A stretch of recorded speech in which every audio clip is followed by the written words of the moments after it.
and welcome to another episode of the Fully Charged Show podcast, where today we're talking to Dr. James Richardson, the Chief Economist at the Climate Change Committee. Now, for those who may not be familiar, the Climate Change Committee is a statutory body set up in the UK in 2008 in order to set out the carbon budgets and advise the government on how to reach those net zero targets. They've recently launched the 7th carbon budget, and there are some absolutely fascinating insights in there. And we're going to be getting into all of that with our conversation with Dr. James Richardson. But before we get to that, first, a very quick advert break. Try everything electric at our exhibitions in Australia, Canada, and the UK. Next up, London. Thank you so much for joining us on the podcast. Can you kick us off by telling us who you are and what you do? Yeah, so I'm James Richardson. I'm the Chief Economist at the Climate Change Committee. And the Climate Change Committee are the official advisors to the government on climate mitigation, so getting to net zero, and on climate adaptation, so preventing some of the damage that climate change would otherwise do to the UK. So we exist to advise the government on what it needs to do, to advise Parliament on the level of targets for how we get there, and then also to do a report once a year to Parliament on how well the government is doing against the things that the government has agreed to do. So we kind of mark the government's homework, if you like. And in terms of that homework, how is it? How are we currently performing against those targets? So I think there is a lot of good news here, and it's important to say that because we don't often hear a lot of good news on the climate. The UK has halved its emissions since 1990, which is the kind of base year we use for these. And a lot of that has been driven by pushing coal out of the electricity system. So last year, we closed the last coal power station on the electricity grid. And coal use was the lowest in the UK since 1666, so the year of the Great Fire of London.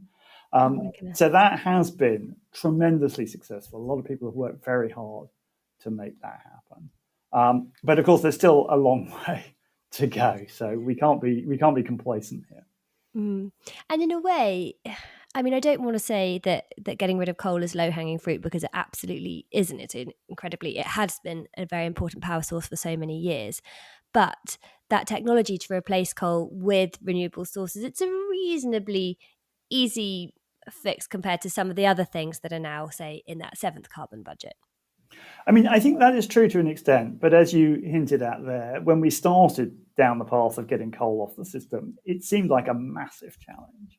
And a lot of the technologies that are now powering our electricity system, those giant wind turbines in the North Sea or solar panels like the ones on my house, those have become much, much cheaper over the last kind of 10, 15 years. And therefore, we've been able to deploy these at huge scale, and that's what's driven that part of the transformation.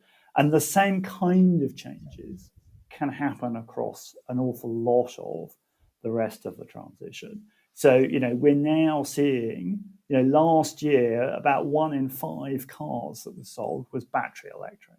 If I'd said that to you kind of 10, 15 years ago, it would have seemed fantastical, right? But these cars, they're almost at the point now where an electric car costs the same to buy as a petrol car. That's already true in parts of the second-hand market.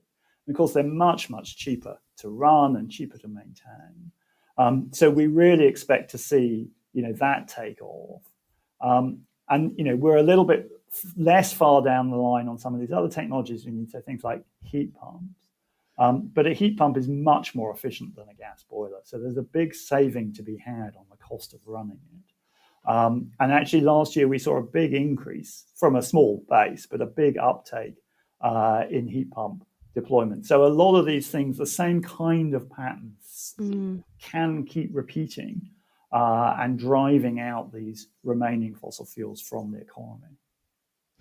So I want to ask you about the carbon budgets, because you publish these each year. They refer to kind of these 5-year chunks of time.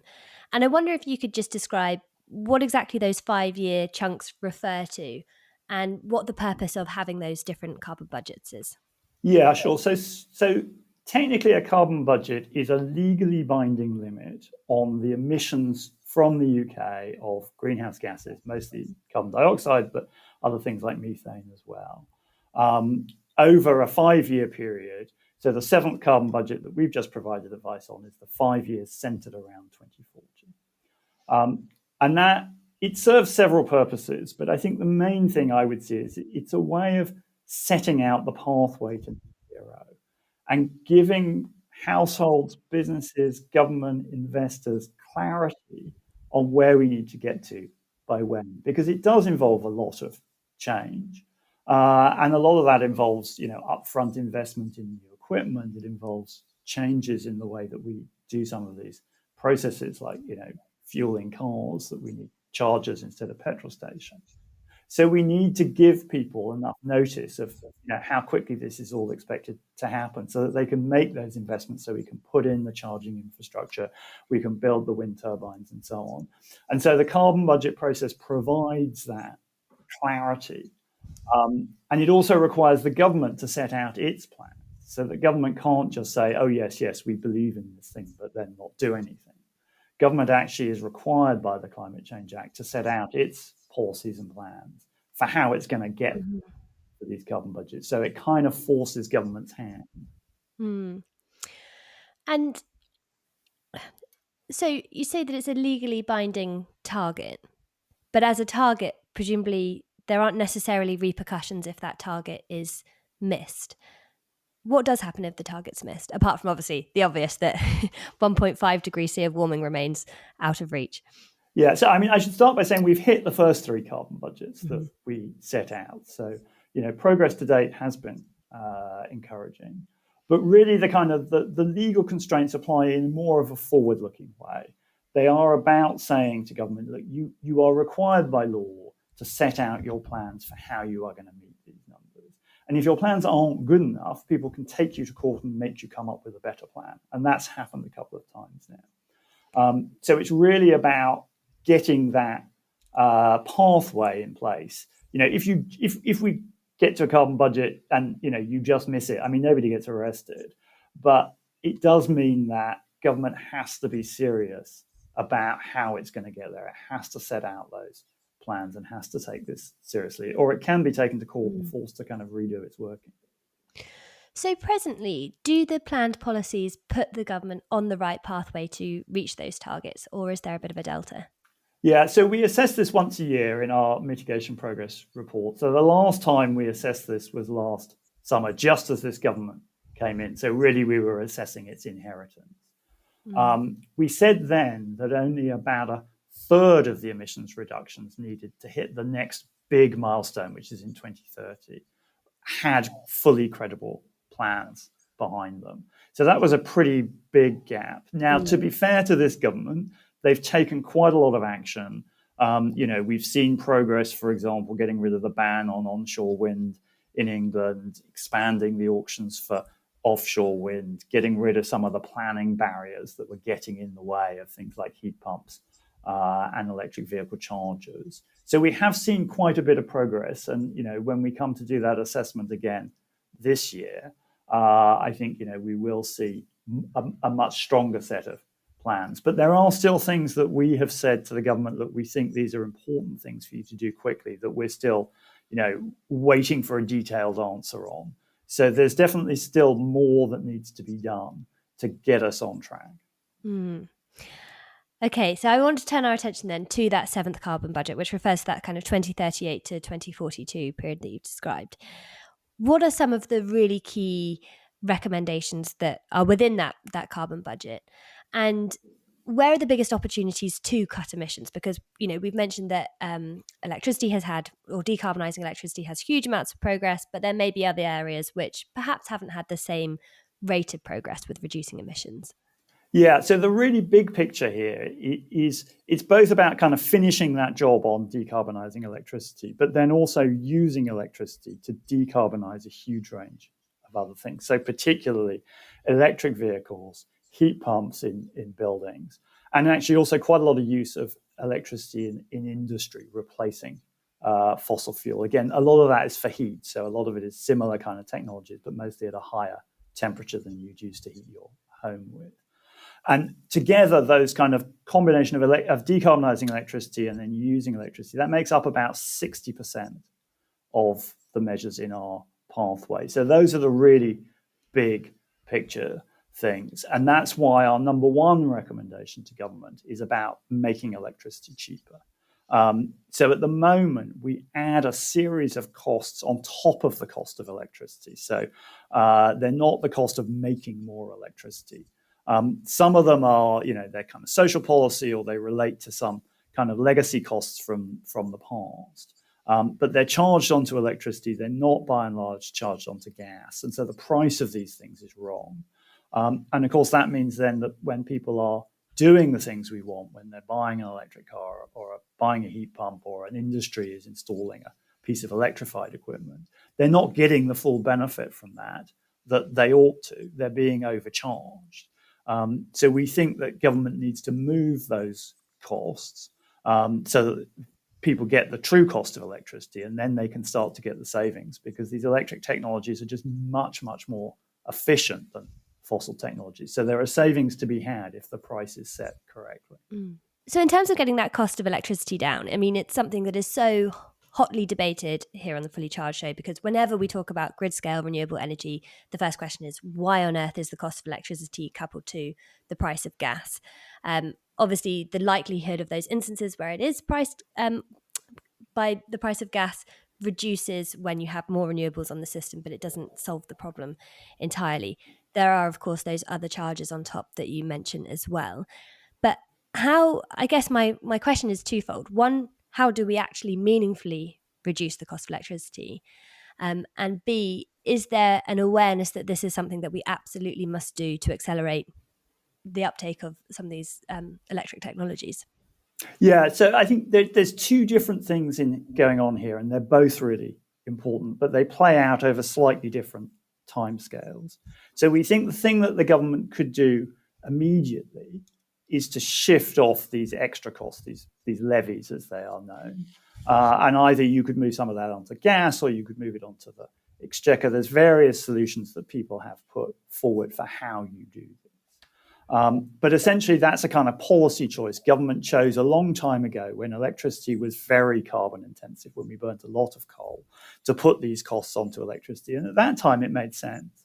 But it doesn't make sense anymore now that electricity is the low carbon choice. So we just need a decision on that to move those costs, and then you get an immediate effect on people's bills and on the incentives to go electric. You then also raise this really important point about the fact that the price of electricity is set by the price of gas, because gas is the so-called marginal producer. It's the last player in the market. That will resolve itself, but it will resolve itself kind of gradually over time. So one of the reasons why electricity is so expensive in the UK at the moment is that basically all the time gas is setting the price, whereas in a lot of other countries you've got things like hydro, or in France you've got a lot of nuclear, and so gas is only setting the price some of the time there. But here it's basically all the time. But we should start to see, probably this year, some hours of the year where actually we don't need that gas anymore, where we've got enough renewables on the system that the price is no longer set by gas, because we're just not using it. And as you get more of that, then the price will fall a long way, because gas is very expensive. But it will do that gradually, because it'll be a few hours, hopefully this year, and then more and more hours as we build out more and more of these renewables. But that should gradually pull down the costs that people face. So you've got this kind of quick thing that government can just do, and then you've got this more gradual process that should happen in the market anyway. But it will play out more slowly. That's really interesting. So step one, remove those levies, kind of try and make it a little, give it a good bump straight away. Step two, over time, more renewables on the system, reduce the likelihood of those being priced by gas over time, bring the price down. But it does strike me that there's potentially the risk that we're going to see certain households who can afford to have an electric vehicle, heat pumps, solar panels, etc., really, really benefit from self-generation and virtually zero energy costs at home. And then there are going to be other households for whom they can't necessarily afford those technologies, who are going to have to wait a much longer period of time to see the financial benefit of low carbon technologies. How do we solve for that challenge? And is there a risk that we're going to see a period of time for which we have a bit of inequity in how people experience the clean energy transition? So I think there is a risk, but equally there are things that you can do about it. So I think the most important thing to remember here is that the biggest source of savings at the moment is around vehicles. So electric vehicles are so much cheaper to run that that's the biggest single thing that drives down costs. And of course, people on lower incomes, in fact, most people buy their cars in the second-hand market, right? It's mostly fleets and so on that buy new. But we're already starting to see those electric cars coming through into the second-hand market. And actually, they're at the same price in large parts of the second-hand market as the petrol car. So they've become affordable for people who would otherwise have bought a petrol car. And then you just make savings on running it. So there's already that big opportunity for a lot of people to start making savings by going electric. And of course, as we see more and more sales in the new car market, well, 2 or 3 or 4 years later, those cars end up in the second-hand market. I mean, there's nothing you can do, of course, to accelerate how quickly a car goes from being new to second-hand. But, the more we sell new, the more quickly those will end up in the second-hand market, and everybody will be able to afford those and capture the savings from the lower running costs. On something like a heat pump, that's a little bit more difficult. There is a big upfront cost, but the government is offering quite a lot of support for that with the so-called boiler upgrade scheme, which is a grant that is payable to people who install a heat pump. It's £7,500. So that's a big chunk of support there available already. And if we, go back, if the government does that rebalancing, takes those levies off, then you start to see really quite significant running cost savings as well. Now, I appreciate that even with that grant, a lot of households are still going to find that quite difficult to finance. But so it will be something that, not everybody gets immediately. But obviously, the faster we make this transition, the faster those savings flow through to everybody. And lots of people, of course, really struggling with their gas price at the moment. So the faster we can get people off gas onto electricity, the faster people will start saving. So we need greater uptake of second-hand EVs, greater adoption of that really wonderful £7,500 boiler upgrade scheme to transition to a heat pump, for example. But do you think there's any additional support or, I don't know, I guess awareness building that's required to help people be aware that these things even exist, or even to kind of, people who are buying those first-hand EVs, giving them the support to get them going on their journey to electric? So I think this point about people understanding it is a really important one. One of the things that we did as part of the 7th carbon budget work was we convened what's called a citizens panel. So we got a group of people, stratified by people with different opinions on net zero, people with different political opinions and so on, different ages. And we got them together. We gave them impartial information so that they were well informed. And we asked them, what kinds of things would government need to do to make this look affordable and accessible to you? And one of the things they kept coming back to was this need for, reliable, accurate information. So I think there is a role, and we've started to see a bit more of this both from this government and actually towards the end of its term from the previous government, of trying to counter some of the misinformation that is out there, because of course it puts people off if they hear stories about heat pumps or EVs that are deliberately spun in a negative way, and it makes people kind of wonder. So it is important that there are sources of information that people can rely on, because in the end these are just better technologies. They're much more efficient, as well as being cleaner. They don't pollute the streets. A heat pump doesn't pump toxic gas into your house in the way that the boiler does. So there's a lot of advantages for people beyond the impact on the climate. And we know that people care a lot about the climate as well. But understandably, people are busy. They don't mostly have as much time as I have to look at these things. So they do want that simple information. And there is a role for government and the industry on this. It's really great that people like the SMMT, the motoring organization that kind of represents the car builders and so on, they're going out there and running campaigns to try and get some of this accurate information out there. So it's great that the industry are doing this with government. It's so interesting, isn't it? Because if someone was to get a new iPhone or a new piece of consumer technology, it's always positioned as this is a better technology, and people are like, wonderful, that's what I would like to purchase. But I feel generally as a kind of clean energy industry, we haven't necessarily done that as well, because it's absolutely as you described, these technologies are better, they are more efficient, they are more pleasant to drive, or more pleasant ways to kind of fuel your home. And actually that has been, I think, to some extent missing from the communications campaign of like, oh, well, do you want a more up-to-date, better piece of technology? Yes, well then this is the way to go, kind of irrespective of the environmental angle as well. Yeah, and I think it's a really important point. I think people don't appreciate just how poor some of these fossil fuel technologies are. That about 2/3 of the energy you put into your car is just wasted. And actually, across the economy as a whole, more than half of the energy that we use is wasted. It doesn't give us the things we want, like a comfortable home or mobility. And we think with an electric future, you can halve the amount of energy that's wasted across the economy. So you'd need less energy to go in at the beginning, as it were. You'd get more out because there'll be more people and so on in the future. And you can pull that trick off by this massive reduction in wasted energy. But people aren't necessarily kind of hearing that.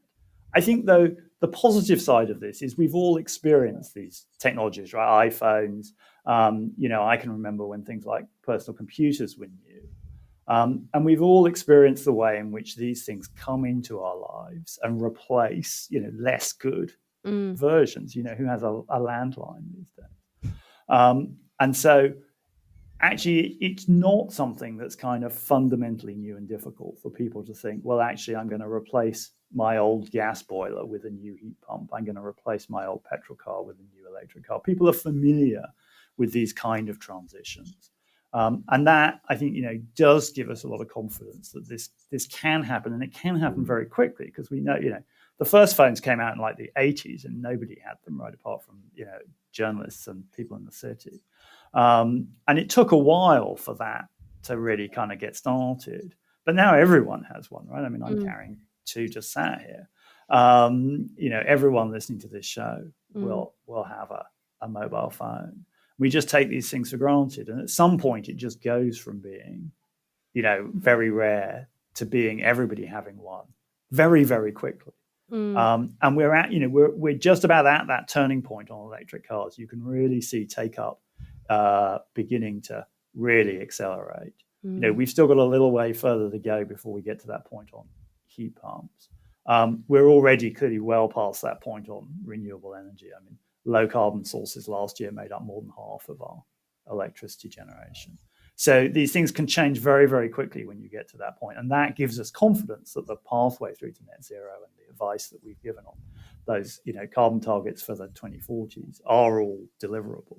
One of the things that's interesting, though, to me is that on the one hand, we obviously have this opportunity to use less energy overall because things are that much more efficient. But there is still going to be this huge requirement for infrastructure upgrades and these huge, very capital expenditure intensive projects, which also require that absolute firm commitment to a long-term view. And yet, you're advising governments, they are there on those 4-year, reasonably short cycles. And I wonder how, for organisations such as yourself, you kind of are able to marry up that kind of long-term view and commitment to it, whilst also working with these governments who are there for much shorter periods of time. How does that sort of work, and how can we foster a mindset that seeks those long-term benefits? Yeah, I mean, this can be a challenge for governments, and it's one of the reasons why we have the Climate Change Act and this structure of forward-looking carbon budgets, because we are setting out this is what has to happen in the 2040s, and Parliament will get a vote on that. It will decide. But once Parliament has decided, that's then the law of the land, and it binds on future governments, whoever wins the election. So it is designed to create that clarity, create more certainty for investors. And then we've also had things like contracts for difference, which is the way in which we fund these giant wind turbines. Again, that's a contract for 15 years. So government can't just come in and tear that out. You can take them to court if they try to do that.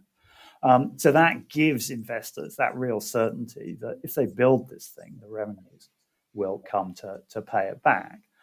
So, there are these kind of instruments that are designed into the system to create that certainty. None of this, though, is really a substitute for a proper political consensus, right? And we've been lucky in this country that, regardless of which party has been in power, so, the Climate Change Act was passed by the last Labour government. We've then had a coalition. We've had Conservative governments. We're now back with a Labour government. All of those governments have supported this framework because they've all understood the science. And actually, you can see that even before, Mrs. Thatcher made a famous speech in 1989 to the UN on climate change because she was a scientist, so she understood these things. So we've really had that consensus, and that has been important in the UK's success story here. It's obviously something that we really hope will continue because in the end, these are the facts. The science is real, and it's not an ideological issue. So that is important. That does give people confidence. It does bring down the costs of capital, and ultimately that brings down, the costs of electricity for households. So politicians should have a real interest in this because they want to be able to say, look, we'll make your bills lower, and they can do that by sticking to the science and sticking to the facts. And that's the thing, that the benefits are so clear that we can have a much cheaper way to run our households super, super comfortably. We can drive more efficient cars that are more pleasant to be in. And we can obviously work towards net zero in the process. And there is a point in time when it seems like, all of these things are going to make total financial sense because not only are individuals saving, but, industry is saving, et cetera, et cetera. But getting to that point is going to cost quite a lot. Is there a point in time where it sort of tips over and we start saving from having, and by we, I mean sort of the UK economy from having transitioned to these technologies? Yeah, so that's one of the things that we look at as part of our carbon budget advice. So we do that kind of full cost of net zero to the whole economy. And yeah, two things are true. One is that our latest estimate of the cost of that is down quite a lot from our previous estimates. So we now estimate that it will cost on average about 0.2% of GDP a year between now and 2050. So that's a lot less than we thought last time around 5 years ago when we last produced advice. We thought it was more like 0.6%. So it's come down a lot. And that's because things like electric cars have become a lot cheaper, as well as the fact that we've made some of these investments already. So, of course, we don't have to pay for them twice. We think that by the time of the seventh carbon budget period, we will start to see that flip and the savings will outweigh the investment. So, that is something that we can see happening.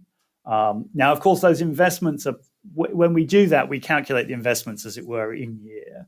But actually, if I'm a consumer, I pay for that gradually over the lifetime of those investments. And if you look at it that way around, actually, some households could start to save almost immediately because of those big savings from electric vehicles. So from a UK economy perspective, we will start to see that flip 2038 to 2042. But for any households considering these switch to any of these technologies, they'll start seeing that saving sort of much more immediately. And presumably the more so, the more of them that they have. So, if you want to feel the benefits of solar, you probably feel them more acutely if you've also got a battery, et cetera, et cetera. That's right. And particularly, I mean, the two big winners in this at the moment are, solar, particularly if you live in the sunnier parts of the UK, and electric vehicles. And of course, the combination of those two is particularly valuable. And the electric vehicle kind of provides you with that battery on top of it. So it is harder to kind of make those savings at this point from a heat pump still. But as I say, there is that big government upfront support that helps out a lot with that. But certainly a lot of people can invest in a new electric car or buy a second-hand one, put solar on their roof if they've got a roof faces in the right direction, and start to make savings on those things. I wouldn't want to pretend that like absolutely everything is going to save people money. Some parts of this inevitably are going to be more expensive. Some things like, say, manufacturing cement is very hard to decarbonize, and therefore it probably will push up the cost of that a bit. But overall, there's big opportunities for savings here. And in terms of where you see the biggest economic opportunities for the next, between now and 2050, what would you be sort of betting on? I probably shouldn't say betting. You're a much more strategic person. Where might you be thinking, these are sensible areas to be paying very, very close attention to? Yeah, so I guess you've got to look at it in two kind of ways. I think for the economy as a whole, and for most households, most businesses, the big story here is going to be in that electrification story. It is going to be those efficiency gains from the way we heat our buildings, the way we provide our mobility, and the way we generate our electricity. And that's going to be the kind of big picture. But if you ask me kind of, well, where are British firms going to do particularly well? I think, you're then probably looking at, well, which bits of this are the kind of things that British firms are really good at. So I think one thing that we should always remember this is that, the UK is a services superpower. We're the second biggest exporter of services in the world. And so actually we should probably be looking to some of those parts of the transition. So actually we've talked about finance a lot. Of course, finance and things like insurance and so on, these are huge UK success stories. And the world is going to need those kind of services. So the faster we go, the more expertise we build up in how you finance these things, how you insure them, the more we can sell that expertise around the world. And then there are kind of technical things like that. So if I want to run an electricity system that's all driven by things like renewables, nuclear, a certain amount of kind of backup batteries and so on to make that work, that's a different set of skills than the ones that we've traditionally needed for fossil systems. By moving fast on this, we become one of the first countries in the world to develop those kind of skills. And of course, then we can sell, everybody's going to need to do this. So we can sell skills like that all around the world. And then there are some bits of kind of, manufacturing we shouldn't forget in all of this. So things like, for example, carbon capture and storage. It's a niche part of the overall transition. But again, if we can be people who pioneer that, geologically, we're well placed to do that. We have a lot of holes in the ground, to use a not very technical term, that are suitable for storing CO2. So we can work out, how to make that work, how to get the engineering to work. And then again, that's something that other countries will need. And of course, there's a lot of skills there from the North Sea, which will run down regardless because the oil is running out. But in terms of, doing offshore engineering, we have a lot of people who know how to do that. So there are things like that where you can imagine the UK being very successful. But other people want these markets too. So, we have to move fast to build those skills, to build that expertise, and then we can be the people who sell it around the world. And where do you think the biggest skills gaps are presently that risk not meeting those net zero targets? So inevitably, you do need a lot of people trained up in some of these new skills. So heat pump installers would be an example. Now, it's not a very difficult thing if you're already a trained boiler installer to cross-train to become a heat pump installer. It takes about 3 days. Obviously, it's more if you're an apprentice and you're just starting off in the workplace. It takes longer to learn how to do it. But it's not like becoming a nuclear scientist. We do need a few nuclear scientists as well, but we need lots and lots of heat pump installers. It's not that difficult a thing to do. But we do need to give people the confidence that if they invest in those skills, there will be a market. This is why this kind of long-term perspective we were talking about a minute ago is so important, because people will develop new skills. We know, for example, that if I drop my iPhone on the floor, right, there's dozens of people who will fix the screen for me. That industry didn't exist 15 years ago. People could see that there would be demand for this. They could see we'd all be dropping these things and that they could make a good living fixing them for us. The same is true if we can convince people that there's a good living to be had installing heat pumps. People will go out and learn how to do it. And big companies that install these things, people like Octopus and EDF and so on, they're training people to do it. We'll need them for new build homes. So hopefully some of the big building companies will start training people. But it's all driven by that certainty. The more we can create that kind of confidence that, yeah, if I do this, I've got a lifetime of work ahead of me, then people will invest in the skills and then we will sort these problems out. Whenever I think about this particular discussion, I think about sort of two age groups, and there's the 11-year-olds who, many of whom, it's a ridiculous statistic, like 60% of them will have jobs in the future that presently don't exist, which is just mad to think about. And then I think about the 17-year-olds who are having conversations with their parents, and their parents sort of talking about a future that they may not particularly understand, and sort of exercise that skepticism around, oh, you want to do something with YouTube? That feels very risky, which is 100% what would have happened in my instance. And you're right; those conversations are made infinitely easier if there is that kind of consensus that the direction of travel is somewhat agreed upon. I wonder how, the analysis that's in the seventh carbon budget and all the carbon budgets is really phenomenal. And I'd recommend that anyone listening to this goes away and has a skim through it. There's, even if you just look at the graphs, they all tell such interesting stories. But it must be almost like playing a bit of a game of whack-a-mole, in that policies, or discussion around policies is constantly changing. Technologies have changed. The price of these technologies in the past 5-10 years has changed astronomically. And I think the really hot topic that's come to light in the past 18 months or so is, of course, data centers. And I wonder, how significantly does that need to feature in the next round of analysis? And is the sort of discussions that have been had today, are we kind of worrying too much about them? Or are they going to, form a really big part of this decarbonisation journey? So, I mean, they are going to be a growing source of demand for electricity in the future. But I don't think we should be overly worried about that. We see total demand for electricity doubling between now and 2050. So within that context, data centers are they're a piece of that, but they're not by any means the largest piece of that.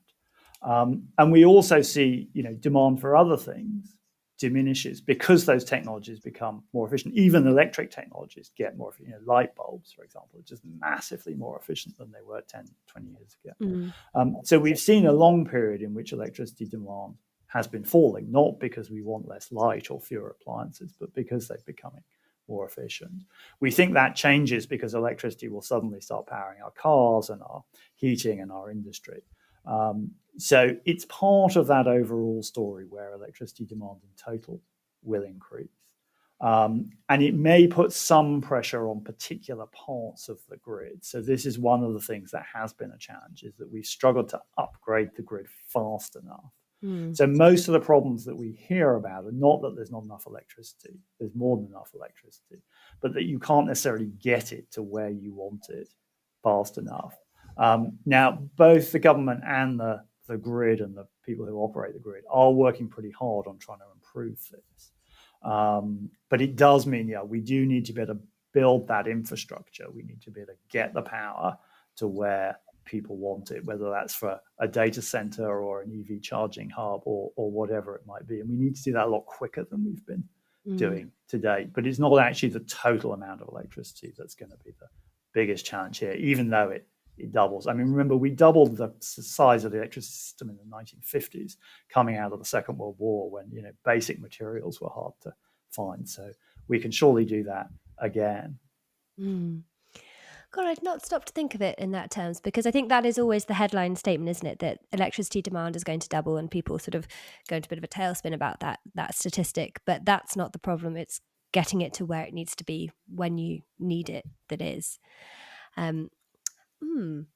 That's interesting. As you were talking, I've written myself a note, circled it and underlined it, so I will be using that elsewhere. So there are an absolute ton of recommendations, obviously, within the seventh carbon budget. That is the purpose it's meant to serve, from decreasing the cost of electricity, removing barriers to accessing some of these technologies, providing that certainty, supporting households to adopt clean energy technologies, supporting businesses, which is something that I think we could have dedicated an entire podcast to in itself, upskilling of that workforce, and of course that engagement strategy as well. But I wonder if, you could just gently whisper in the powers that be's ears and say, this is just the one thing that I think you should take really, really seriously to ensure that we can continue on the right pathway and that the policies match the pathway and how we get there. What would it be that you would say? So I think if I was just allowed one thing, it would be this point that we've talked about a few times about making electricity cheaper, because electricity is so central. I mean, it doesn't do absolutely everything, right? We're not going to be flying across the Atlantic in an electric plane, but it does do, the lion's share of the work, and it is so much more efficient. There's so much to be gained by having electric technologies that if we can just get that to work, that's the biggest step. And at the moment, these extra costs are just a barrier that we don't need. They're, if you like, they're kind of human-made. They're a consequence of policy choices that we took a long time ago for reasons that are understandable at the time, but which we just need to remake for the times we're in now. So it's something, politicians often find it hard to get things done because they often don't really have the levers they want. This is somewhere where they do have the levers. These are political choices. So they've got control, and it would make a big difference. It's something that could be done quite quickly. I think that is an excellent note to end on, and especially because who of our listeners wouldn't want cheaper electricity? And I think it is so fascinating that so many of these challenges are not technological ones at all. They are human-made barriers that need to adapt and change for the world in which we live. So, message to those politicians, pull that lever, make electricity cheaper. Well, thank you so much for joining us. We will, of course, make sure to link to that 7th carbon budget in the episode notes. And thank you so much. Fantastic. Thank you. Thank you so much to James for sharing all of those juicy nuggets of insight. I personally am very excited about the prospect of cheaper electricity. But that is it. That is all that we have time for today. Thank you so much to you for listening. Thank you so much to Andy from our team who will be editing this particular podcast. Before you go, if I could ask one teeny tiny favour, if you could give this episode a like, a comment or a subscribe or share with a friend or all of the above, it is so appreciated. It really does make sure that we can keep on sharing the cool and interesting stuff in this clean energy transition. But that's it. If you have been, thank you for listening.